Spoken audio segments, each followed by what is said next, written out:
I had sort of an epiphany in 2009. So I came in at it as a second career, and I was looking for, okay, what do I want to do with the rest of my life? And finally decided I wanted to be a singer-songwriter. And I was living in Italy with small kids at the time, and with my wife. And so when I looked at the situation, I decided that if I really wanted to go all the way with music, it was important to include my family in some way so that they weren't in conflict. In other words, I didn't want to have a garage project that was competing with my family obligations.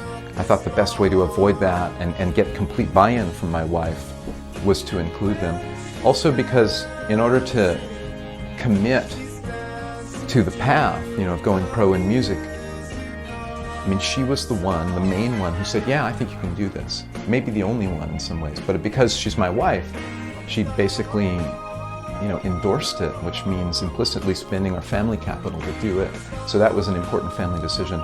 Once I brought her on board, she added a lot to the concept of what the Silver Snails should be. For instance, she said it should be about uniting cultures and races around the world.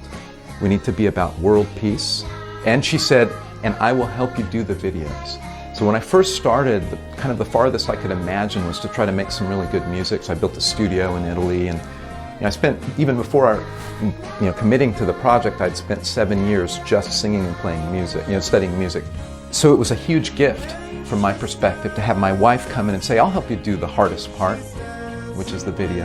And because she then became, kind of vice president of videos, then her vision, like, let's have lots of kids and let's make it like really fun and colorful and sort of like a big group thing, then that just becomes part of the flavor of it. So this is an example of how the Silver Snails really is kind of it's a product of me and her, and a lot of who she is and kind of her vision of what we could do comes through on the video side. Even we could see that video was the most powerful way to deliver music. And my wife also felt very strongly about that. So we wanted to make good videos, and we decided we might as well make it as theatrical as possible, because that'll make the videos more engaging. And also it's a basic component of good pop rock throughout the ages, is theater and going into character.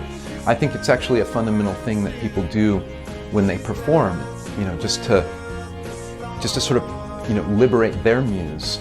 They adopt a character. There was some of that, but at the same time we keep playing with it. Now, we decided our main look is like the space pop thing, the Dancing with the Stars milieu. So, our showcase concerts, the first ones we did, I was spaceman.